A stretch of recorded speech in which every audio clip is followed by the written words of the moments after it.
Are you really ready for marriage, or do you just like the marriage aesthetic that you see online?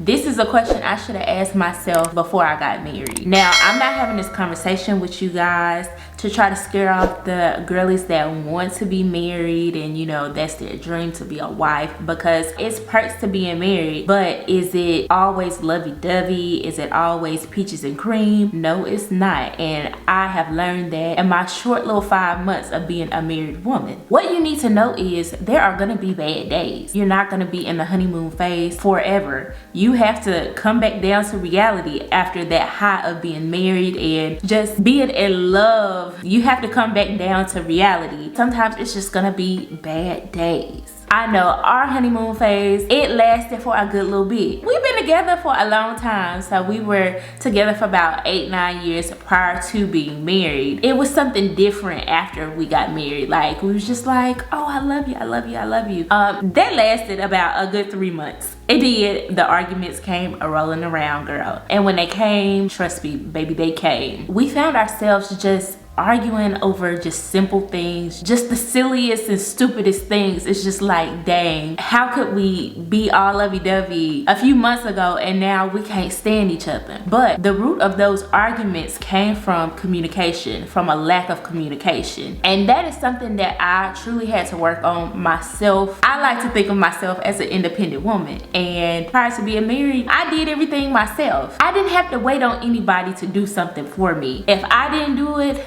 my daddies did it, and I just went on from there. But since I had a husband, I expected him to do things without me saying something. Basically, I was expecting him to read my mind, girl. I was not actively communicating with him on what I wanted, what I think he should be doing as a man in the household, or just communicate my feelings when I had a bad day. And that just really threw a wrench in our little relationship. But that was a big lesson that I had to learn. You cannot expect for your spouse to know what you are thinking, even if you think it's common sense, because sometimes it do be common sense, but you know, they mean.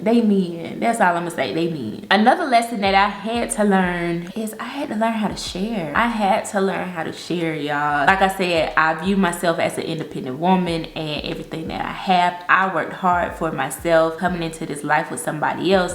And now you have to share. You have to share your space. You have to share your food. You have to share your time. I mean, it's a lot. It's a lot. Like, it is very different from being boyfriend and girlfriend, and you know, y'all having like little sleepovers. You know, he'll be here about 1 or 2 nights, and then, you know, he can go home. You can go home and you be by yourself. You be free in your own little space. No, you don't have that anymore, girl. Once you get married, baby, you see that man 24/7. You see him 24/7. Even on the days when you feel like you just want to punch him in his face, you still gotta look at him. It ain't like you can just walk away and just be like, I'm through. Baby, y'all live in the same house. I had to learn how to coexist with my husband even when I'm mad at him. I still have to be here with him. I still have to care for him. I just have to be a little selfless, put my emotions on the back burner, and just be like, okay, we here. We signed these papers. We made this covenant before God and all them people, because it was a lot of people. We got to make it work. Another lesson that I learned is that you will have FOMO. I'm a 25-year-old woman. They say 20s are your prime years, girl. And for me to be 25 and married, the reality is I can't be doing what these other girls do. Baby, I have a husband at home. I can't be out in the club all night. I can't be traveling every weekend. Baby, I have a responsibility at home. I have a husband at home, and I have a fur baby at home. I cannot do what majority of my friends do. And when I say I can't do it,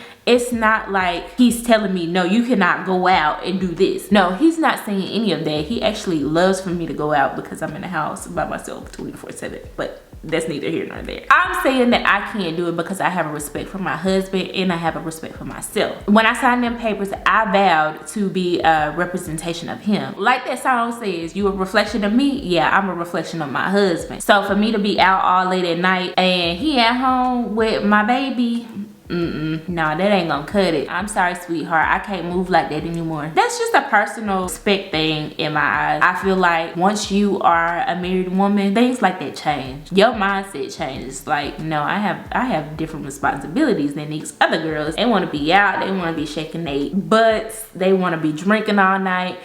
Baby, auntie can't do it. One, I'm getting old. Two, I'm just not into that anymore. There was an instance when I was an engaged woman. I wasn't even married yet, but me and my friends, we went out. We was having a good old time, and I did a little bit too much, and I couldn't drive back home. I wasn't driving back home. I texted him, I said, Kobe, I'm staying at Kennedy's. I'm staying with my friends.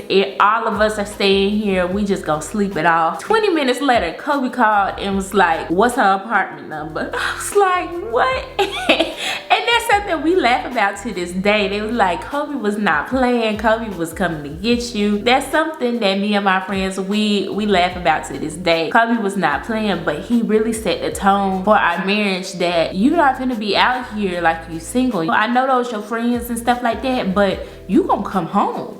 You can go out all you want, but you gonna come home. So I just move like that now. I got different responsibilities, child. And my last lesson is that people will project their fears or their wants onto your marriage. Y'all, it is so crazy how many people have been wishing pregnancy on me, and it's just like, dang, don't do that. Like I just told y'all, we've been together for 8-9 years prior to being married, and I ain't had no babies yet. Obviously we doing something to prevent it, because we not ready for babies right now. Don't let people project their fears or their wants onto your marriage. And when I say fears, let's get into the fears. This past week, baby, I had a video that did numbers on Facebook Reels, okay? And it was just a little day in my life. I'll probably insert it. Get up, girl. It's Sunday and it's time to go praise the Lord. Sundays are becoming my favorite days simply because I get to be in the Lord's house. It's nothing like a good worship session. I start by doing my morning routine and hopping in the shower. This year, I have really been into self-care and elevating my appearance. Once I'm done getting dressed, it's time to head to church and get a good word. And a great word it was. After church, we went to Walmart because my husband was hosting a football watch party at our house that I didn't know anything about until the last minute. I wasn't complaining because this is the only time he'll allow carbonated drinks in our place. Once we got home, we had a marital worship session and I started doing laundry. I also put some final touches on my weekly vlog and uploaded it to my YouTube channel. I'm starting this new series called Wife Life Diaries and documenting my journey as a new wife. So if you're interested, the link is in the bio. Once the food was done, I locked myself in my room and started catching up on vlogs. In the video, I said that I do not mind my husband having his friends come over because this is the only time that he'll allow us to have carbonated drinks in our house. Now, the Facebook aunties went into a frenzy, y'all. Like, they were going in on my comments like, allow, he'll allow.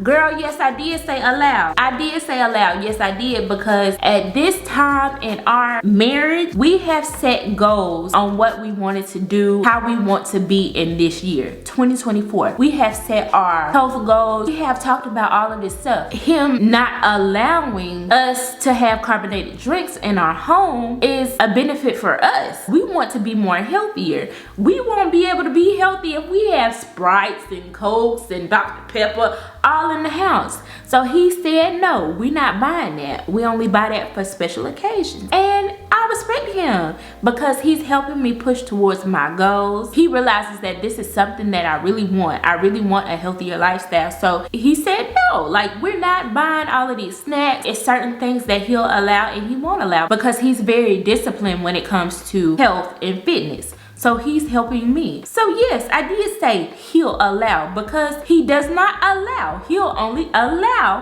when his friends come over.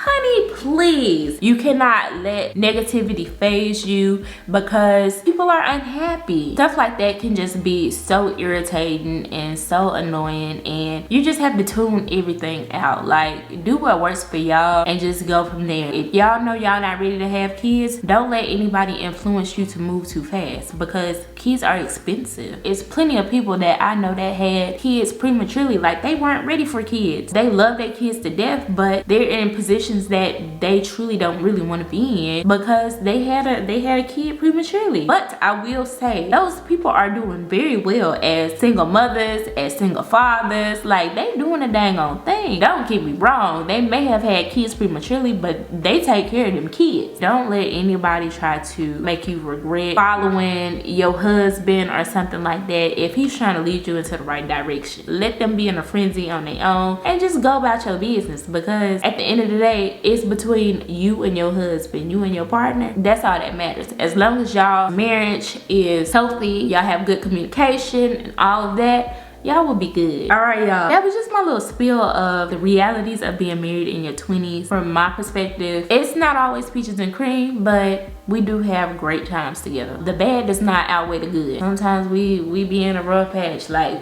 we be tussling, but you know, that's what everything, every marriage, every relationship, you gonna tussle sometimes. The beauty of it is that you two are joined together, and that'll be your person for the rest of your life, hopefully. I know what the Bible says and stuff like that, but you know, sometimes things don't work out for everybody, and I'm not one of them people that try to say you need to force it. No, if you're not happy, girl, leave. But yeah, that's pretty much it for this little video, my little chat with y'all today. I hope you guys enjoyed it. Please don't forget to like, comment, share, and subscribe to my channel if you're not already subscribed. And I will see y'all in my next video.